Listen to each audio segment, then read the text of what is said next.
Perhaps no Asian country has been as dependent on tourism as Thailand. Millions of visitors from across Europe, Asia, and Australia have flocked to beaches and resorts in the country's south.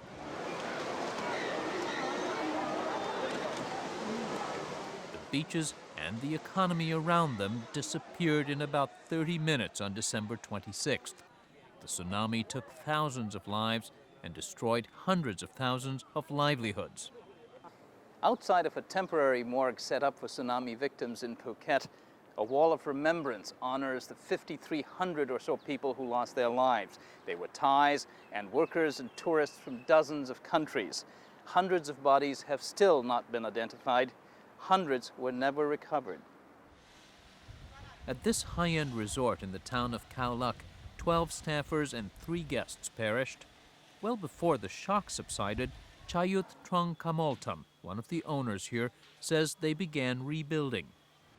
The day after tsunami, we had a kind of gathering, within the family members, what do you think about the future. And we decided then that we have no choice, we have to continue, you see. And we believe that this kind of natural disaster, will not happen for a long time, we hope, Chayut has other businesses and credit lines, so he's able to rebuild and expand, taking over a traumatized neighbor's place. He lost his wife, he lost his daughter, and he's not a hotelier. He didn't know how to run the hotel, put it that way. So he asked us whether we want to take over the land. Southern Thailand has seen frenzied construction all year, its businesses hoping to be back by the winter tourism season. But no one's yet sure if the guests will return as quickly. Chayut's customers came mainly from Europe, also Japan and Korea. The latter, he fears, may be too frightened to return. For the Asian tourists, they're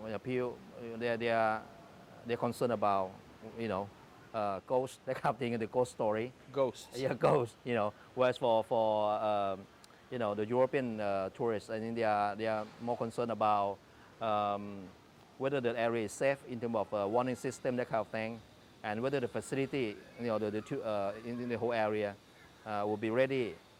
The drive to make everything ready for tourists may be taking resources and attention away from equally devastated non-tourist areas, mostly fishing communities. Their boats gone, people here fish from shore and depend on food relief handouts to survive. Hugh Palmer is a former U.S. aid official who now heads the private American Refugee Committee. The Thai government, while it was trying to help everybody, was critically interested in getting those resort hotels repaired and back into place and back into business. Now, I'm sure they'd argue that, that created jobs for people, and I'm sure it did.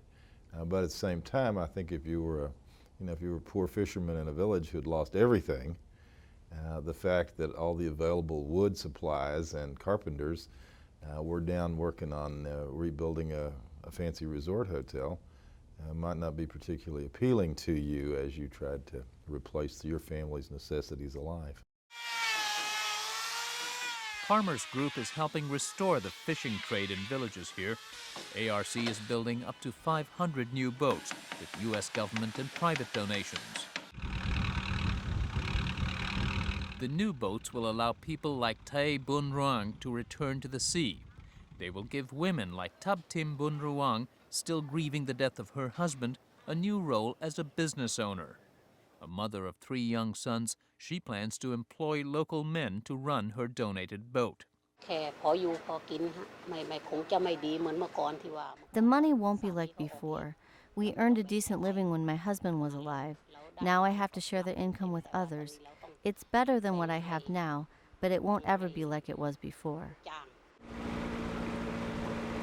Rebuilding their lives may be the more immediate worry, but never too far below the surface is concern about another tsunami. The Thai government is building an early warning system. The man in charge was called out of retirement. Meteorologist Smith Dharmasaroja had called for such a system 10 years ago.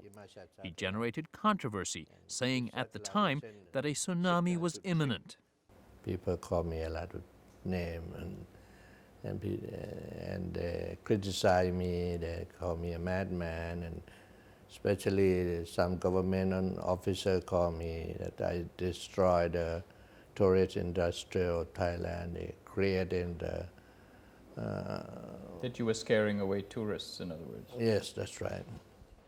This Bangkok center now monitors American, Japanese, and other global geologic and news sources for information. They are looking for seismic activity that could affect the Thai coast. Earthquakes are sometimes followed by high waves, so as soon as one is detected, this center is intended to send warnings to shoreline communities in case a tsunami ensues. We know exactly what location of epicenter, and we calculate the time of arrival, estimate time of arrival of the tsunami. So we will send this information to satellite, and this satellite will send a signal to the warning tower to operate. You only probably have 25 minutes or 30 minutes of warning. To seek higher ground. So far, just 3 of a planned 62 warning towers have been installed, and the system hasn't worked well. 2 quakes did actually occur this year. They did not trigger tsunami waves. However, in both cases, emergency messages did not reach all the televisions and cell phones they were supposed to in beach communities. And in fishing villages like Ban Sai Khao, it was even worse.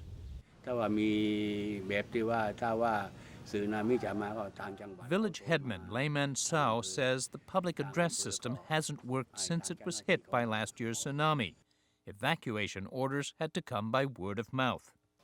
As Thai officials work out the bugs and build the early warning system, the informal telephone and door-to-door approach will likely work for some time.